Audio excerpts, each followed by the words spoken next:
Hello students, once again we are going to study macroeconomics chapter 10 government budget. Okay?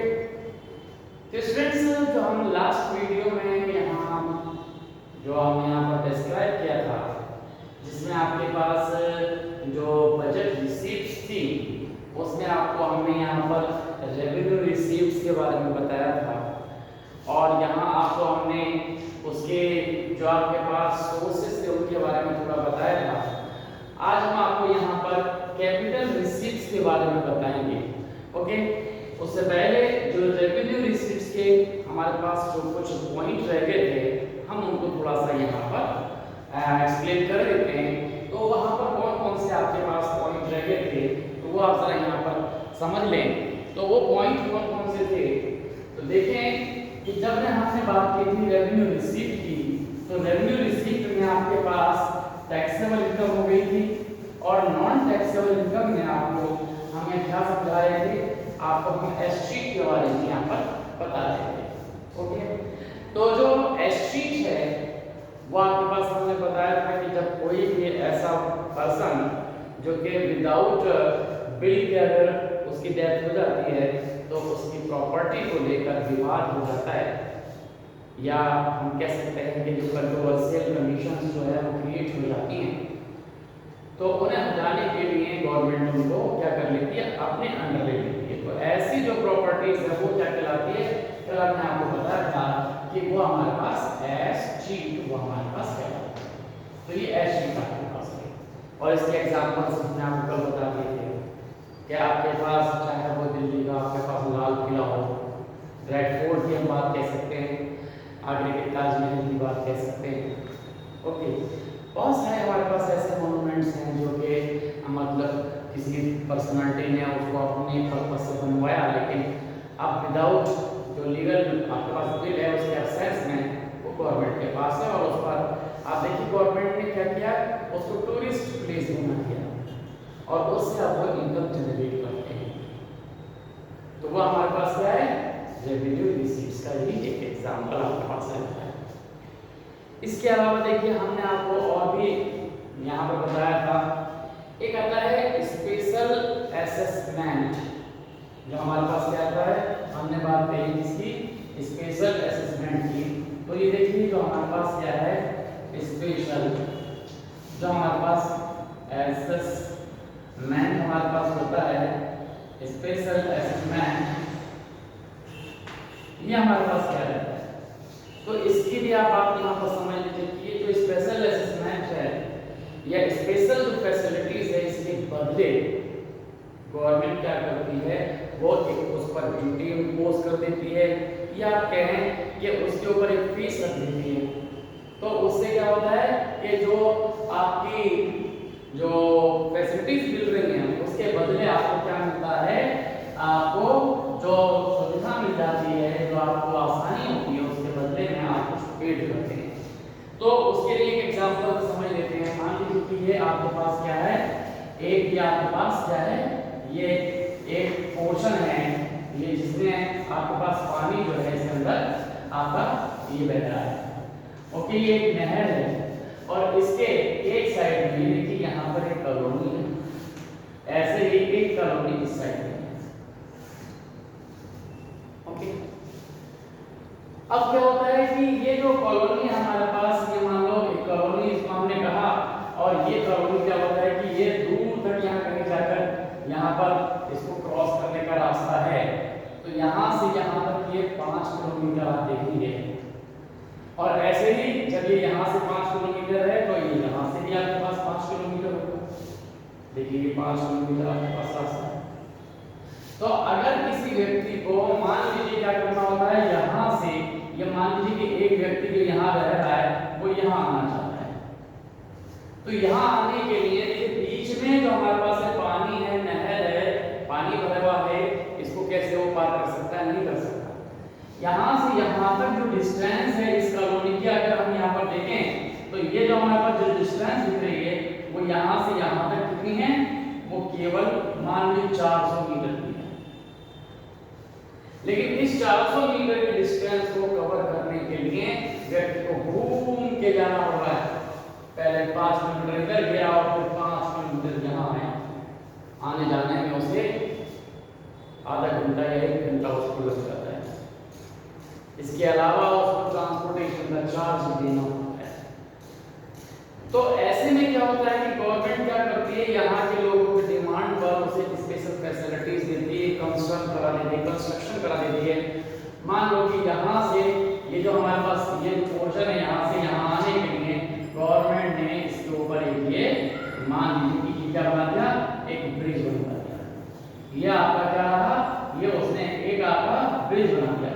देखिए ये portion है आपके पास कि इसने यहाँ से आने के लिए एक यहाँ पर ब्रिज बना दिया। अब क्या है कि जो पानी है वो रुका हुआ है, इसके अंदर में हम नीचे बैठ। ओके, तो ये जो हमारे पास है, ये पानी आपके लिए ये हिस्सा जो है ये यहाँ पर हमारे पास है। तो यहाँ हमारे पास अब यहाँ से यहाँ तक गवर्नमेंट ने ब्रिज बनाया। तो यहाँ से यहाँ तक आने में क्या है, उसको केवल क्या लगेगा, अब 2 मिनट लगते हैं यहाँ से यहाँ पहुंचने। तो इस फैसिलिटीज को जो उसने दिया है, इसके बदले वो आपसे कुछ चार्ज लेती है, जिससे आप स्पेशल असेसमेंट कहलाता है। तो ये जो हमारे पास है, इसको हम क्या बोल देते हैं कि ये स्पेशल असेसमेंट, मतलब एक स्पेशल लोगों की डिमांड पर गवर्नमेंट ने उसका जो यहाँ पर कंस्ट्रक्शन वो कराया, उसके बदले को लेके। तो ये रेवेन्यू रिसीट्स में आपके पास आता है। ऐसे ही हमारे पास क्या होता है कि और भी हमारे पास एक एग्जांपल होता है। देखिए ये तो आपके पास हो गया कि जो नॉन टैक्सेबल इनकम है। इसके अलावा आप देखिए जो गवर्नमेंट जो इनकम है फ्रॉम, अगर हम यहाँ पर देखें टैक्सेबल इनकम तो सारी हो चुकी है। इसके अलावा अगर हम यहाँ देखें तो आपके पास क्या होता है कि आपके पास क्या है, आपके पास है जो इनकम फ्रॉम पब्लिक एंटरप्राइजेस। जो हमारे पास जो गवर्नमेंट की इंडस्ट्री है, जो हमारे पास लोगों की जो हम कह सकते हैं कि इनकम फ्रॉम जो गवर्नमेंट सेक्टर आपके पास है, गवर्नमेंट सेक्टर से जो उसको इनकम मिल रही है। गवर्नमेंट सेक्टर मतलब जो उसके डिपार्टमेंट हैं, रेलवे आपके पास है, बैंकिंग आप कह सकते हो, आप ऑयल कॉर्पोरेशन आप कह सकते हो। तो यहाँ से क्या हो रहा है कि उसे इनकम मिल रही है। तो जो इनकम मिल रही है वो भी रेवेन्यू रिसीव का पार्ट है, क्योंकि वो भी उसे किसी को देनी नहीं है। तो ये रेवेन्यू जो हमारे पास क्या है, रिसीव किया जाता है। ओके, इसी तरह से आप देखिए जो हमारे पास इनकम मिल रही है, वो आपके पास एक और इनकम का सोर्स होता है गवर्नमेंट के पास। अब वो इनकम का सोर्स क्या है उसे भी आप देखें। तो ये तो इनकम गवर्नमेंट सेक्टर से मिल रही थी। इसके अलावा जो उसे इनकम मिलती है वो किससे मिलती है, तो इनकम जो आपको मिल रही है वो किससे मिल रही है, यहाँ पर इनकम ये जो फ्रॉम कहां से, 2G आप देखें आपके पास जो 3G स्पेक्ट्रम, ये जो हम कहते हैं ना कि 2G और 3G स्पेक्ट्रम, ये जो 2G 3G स्पेक्ट्रम है, यहां से जो इनकम मिल रही है वो भी गवर्नमेंट की रेवेन्यू रिसीप्ट है। अब ये क्या है आपके पास, इसे भी आप समझिए। अब देखिए जो नेचुरल रिसोर्सेज है उनका ओनर कौन है, गवर्नमेंट है। तो यहाँ का एटमॉस्फेयर है उसके ओनर कौन है, गवर्नमेंट है। अब यहाँ का जो एटमॉस्फेयर है इसको यूज जब कोई करेगा तो उससे भी इनकम मिलती है। अब देखिए हम आप नहीं क्या करते हैं, मोबाइल यूज कर रहे हैं, कैसे यूज कर रहे हैं कि जो हमारी बात होती है, जो हम इसकी बात करिए, चाहे आप मोबाइल की बात करें या आपके पास जो टेलीविजन है उसकी आप बात करें, जो प्राइवेट चैनल्स हैं उनकी बात करें, जितने भी आपके ऐसे चैनल्स हैं, हम अगर देखें जो डिश है आपके पास उनकी बात करें, तो यहाँ पर क्या करते हैं कि ये जितनी भी कंपनीज हैं जो इस कम्युनिकेशन के फील्ड में हैं, ये हवा को यूज करती हैं, एटमॉस्फेयर को यूज करती है, उसमें अपनी क्या करती है, वेव्स को रिलीज करती हैं। लेकिन इसको यूज करने से पहले उसके लिए जो फीस है वो गवर्नमेंट को देनी पड़ती है। चाहे वो आपका एयरटेल हो, चाहे आपके पास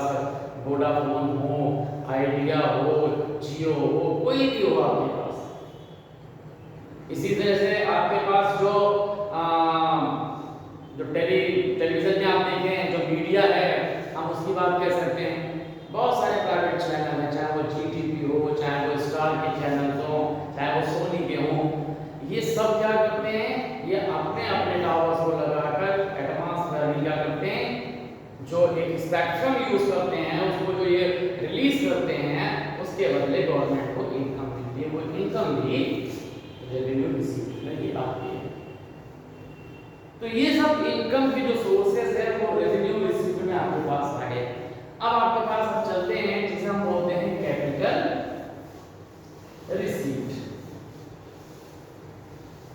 ये कैपिटल रिसीप्ट क्या है, याद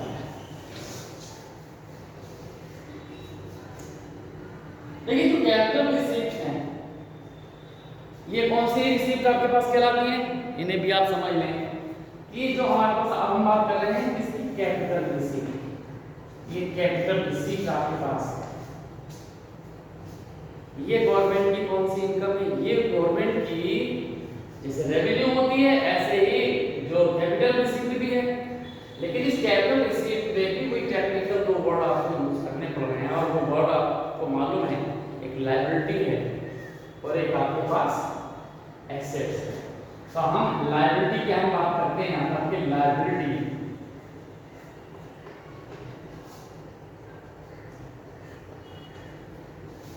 तो लायबिलिटी आपके पास क्या है कि अगर किसी भी इनकम से गवर्नमेंट की जो लायबिलिटी है वो बन रही है, क्रिएट हो रही है, मतलब उसकी जिम्मेदारी बढ़ती है, तो हम कहेंगे कि वो कैपिटल रिसीप्ट है। मतलब आप देखिए जितनी भी इनकम वो कैसे लेती है गवर्नमेंट, बोरोइंग के फॉर्म में लेती है, उधारी के फॉर्म में लेती है, लोन के फॉर्म में लेती है, तो वो सारी इनकम आपके पास क्या कहलाती है, ये इनकम जो है वो कैपिटल रिसीप्ट कहलाती है। और इस रिसीप्ट के पीछे गवर्नमेंट की लायबिलिटीज क्रिएट हो जाती है। जैसे मैंने बताया था आपको कि जैसे कोई भी इनकम वो लोन लेगा तो उसे चुकाना पड़ेगा, पेड करना पड़ेगा, अगर पेड करता है तो लायबिलिटीज वो अपनी निभाता है। तो जितने भी आपके पास ऐसे गवर्नमेंट के इनकम के सोर्स हैं जो उसने लोन के फॉर्म में लिए हैं, लोन को क्या करता है, इंटरनल लोन भी लेता है, आपके पास एक्सटर्नल लोन भी लेता है, ये सारे जो लोन होते हैं गवर्नमेंट के वो क्या कहलाते हैं, कैपिटल रिसीप्ट कहलाते हैं। आपका ये देखिए जो आपके पास ये आपका कोविड-19 का जो आपके पास पैंडेमिक जो पूरा पीरियड है, इसमें गवर्नमेंट ने खर्चा किया, इसके लिए उसने लोन दिया। आपने सुना होगा गवर्नमेंट ने करीब अपने बजट का 10% जो है वो लोन दिया। उसने प्राइवेट वो जो बैंकिंग सिस्टम है उसमें से आपने ये सुना कि गवर्नमेंट ने 20 लाख करोड़ का लोन दिया, तो 20 लाख करोड़ रुपए क्या हो गए, वो कैपिटल रिसीप्ट हो गए। क्यों? क्योंकि अब ये उसे वापस करने पड़ेंगे। उधार लिए उसने, बैंकिंग सिस्टम से लिए, देश की जनता से लिए, क्योंकि वो जो बैंक में पैसा जमा है वो पब्लिक का है। उस पब्लिक के अंदर ने जो पैसा जमा किया है उसी की जो जमा पूंजी है उसी में से उसने, चाहे वो सीआरआर के फॉर्म में वो रिजर्व हो पैसा उसका, या एसएलआर के फॉर्म में रिजर्व हो पैसा, तो इस पैसे को जो बैंक यूज नहीं कर रही है, अपना रिजर्व रखा है, यही रिजर्व गवर्नमेंट ने एज लोन बैंक से लेकर यूज किया, तो वो क्या हो जाएगा, कैपिटल रिसीप्ट हुआ। तो ये जो हमारे पास इस तरह की जितनी भी इनकम है वो अगर एक्सटर्नल लोन के थ्रू लिया वो भी आपके पास हो जाएगा। तो ये सारी चीजें जो है हमारे पास क्या होगी, कैपिटल रिसीप्ट में आ जाती हैं, और इनके लिए क्या होता है, लायबिलिटी जो होती है वो क्या होगा, उसमें वो क्रिएशन हो जाता है, लायबिलिटी जो है वो आपकी बढ़ जाती है, क्रिएशन, लायबिलिटीज बढ़ जाती है, क्रिएट हो जाती है। इसी तरह से क्या होता है, दूसरे जब हम एसेट्स की बात करते हैं कि एसेट्स के साथ हमारे पास क्या होता है कि जो एसेट्स है, तो एसेट्स के साथ में आपके पास क्या होता है, तो एसेट्स के साथ इसी तरह से होता है, वो क्या होगा, वो एसेट जो होती है वो आपकी रिड्यूस हो जाती है। ये देखिए वो आपकी ये यहाँ पर रिड्यूस होती है, अब ये रिड्यूस का मतलब कम हो गई। आप सिंपल सी बात समझ लीजिए, जैसे मान लीजिए कि अगर आपके पास प्रॉपर्टी है, मान लीजिए आपके पास 4 मकान है, 5 मकान हैं और आपको जरूरत पड़ी, आपको लोन के फॉर्म में पैसा नहीं मिला, तो आप क्या करेंगे? आपकी प्रॉपर्टी में से एक मकान जो है बेच देंगे। आपने मकान तो बेच दिया, लेकिन बेचने पर आपका जो इनकम है वो तो आगे जनरेट हो गई, लेकिन इससे हुआ क्या? आपकी एसेट कम हो गई। तो एसेट्स कम हो जाएगी, रिड्यूस हो जाएगी। तो ये आपके पास capital receipts are those receipts of government for those the government's liabilities create and the assets of government reduce. जो गवर्नमेंट की लायबिलिटीज हैं उनके पीछे बढ़ जाती है, यानी क्रिएट हो जाती है, और गवर्नमेंट की प्रॉपर्टी या उसके अंदर एसेट्स कम हो जाती है। मान लीजिए कि गवर्नमेंट का अपने जो पब्लिक सेक्टर है उसने उस पब्लिक सेक्टर की इंडस्ट्री को बेच दिया, प्राइवेट कर दिया, उसे पूरी तरह से बेच दिया, तो उसके बदले उसे अपनी हो गई कैपिटल रिसीट है। क्योंकि गवर्नमेंट की एसेट कम हो गई, उसकी लायबिलिटी यहां बढ़ गई, क्योंकि लायबिलिटी का मतलब उसे वो अपनी एसेट्स को वापस लेना होगा। तो ये हमारे पास कैपिटल रिसीट में आ जाएगा। तो अगर किसी भी फर्म को जो गवर्नमेंट की है या इंडस्ट्री, अगर उसने सेल आउट कर दिया तो वो कैपिटल रिसीट है। इसी को हम बोलते हैं प्राइवेटाइजेशन हो गया। या हम इसमें एक और वर्ड यूज करते हैं जिसे बोलते हैं डिसइन्वेस्टमेंट। अब डिसइन्वेस्टमेंट का मतलब क्या होता है? डिसइन्वेस्टमेंट का मतलब यहाँ पर जो आपके पास क्या हो गया, सेल कर दिया या उसको बेच दिया। ये जो हमारे पास होता है कि डिसइन्वेस्टमेंट हम बात करते हैं, ये क्या है हमारे पास? डिसइन्वेस्टमेंट।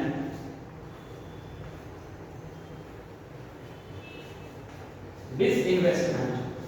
तो ये जो हमारे पास डिसइन्वेस्टमेंट है, ये भी आप समझ लीजिए कि ये क्या है। तो ये डिसइन्वेस्टमेंट, इसके थ्रू भी गवर्नमेंट को इनकम मिलती है। तो ये आप समझ लीजिए कि ये क्या होता है? ये भी होता है ऑनरशिप से रिलेटेड है। गवर्नमेंट की 100% ऑनरशिप है किसी भी इंडस्ट्रीज में। अगर गवर्नमेंट क्या करे, अपनी इस प्रॉपर्टीज के अंदर 100% की जो प्रॉपर्टी है उसमें वो थोड़ा रिडक्शन कर दे, मतलब वो पूरी तरह से ना बेचे, उसका 10%, उसका 15%, उसका 5% क्या करे, वो बेच दे। इसका मतलब है कि उसने अपना पोर्शन प्राइवेट कर दिया। मान लीजिए हायर डिपार्टमेंट है, बिजली विभाग है, इसमें उसने क्या काम किया, 5% या 10% जो है पोर्शन जो है प्राइवेट क्या किया, उसने सेल आउट कर दिया। उसकी बिलिंग जो है उसने प्राइवेट कर दी, तो उससे क्या हुआ, गवर्नमेंट को पैसा मिल गया, प्राइवेट सेक्टर इसमें आ गया। अब आपके पास क्या होगा, वो क्या करेगा कि जो अभी तक गवर्नमेंट अपनी बिलिंग का काम करते थे, अब जो आपके पास एक्सपेंशन का काम करते थे वो प्राइवेट लोग करेंगे उसके अंदर। अब यहाँ पर वो बहुत अच्छी तरह से वर्क करेंगे। आप देखिए आजकल क्या होता है, आपके बिल जो है वो पहले नहीं आते थे, अब आते हैं। पहले क्या होता था कि आपकी जो चोरी थी वो बहुत ज्यादा होती थी बिजली, अब नहीं होगी। तो अगर वो इस तरह से डिसइन्वेस्टमेंट करता है तब भी गवर्नमेंट के पास क्या है, इनकम जनरेट होती है। लेकिन ये इनकम है क्या, सब ये सब आपको कैपिटल रिसीट कहलाती है। तो इस तरह से हमारे पास वो ये आपके पास रहता है कैपिटल रिसीट। ओके, तो ये कुछ पॉइंट हैं जो कि हमारे पास क्या होते हैं, कैपिटल रिसीट में काउंट किए जाते हैं, और ये आपको पता होना चाहिए।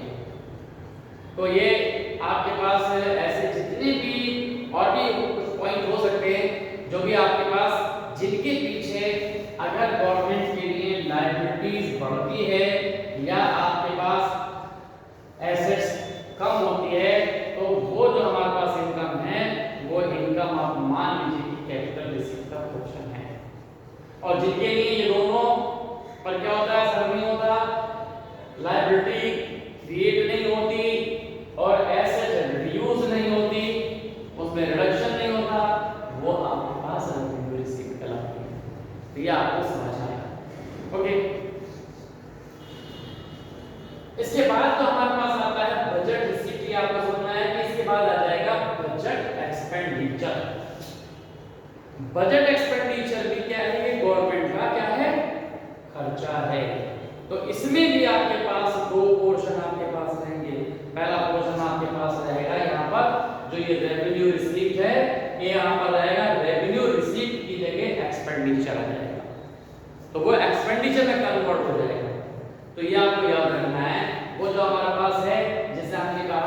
कि जो बजट एक्सपेंडिचर है, तो बजट एक्सपेंडिचर को हम अब जो एक नई आपके पास अगली जो वीडियो आएगी, उस वीडियो में हम आपको जो बजट एक्सपेंडिचर है उसको समझाएंगे। तो आप इसे जो है अच्छी तरह से समझ लीजिए, इसके एग्जाम्पल अच्छी तरह से समझ लीजिए, इनके डेफिनेशन को समझ लीजिए, क्योंकि कहीं ना कहीं इन्हीं से मिलकर आपके पास क्वेश्चंस बनेंगे। ओके।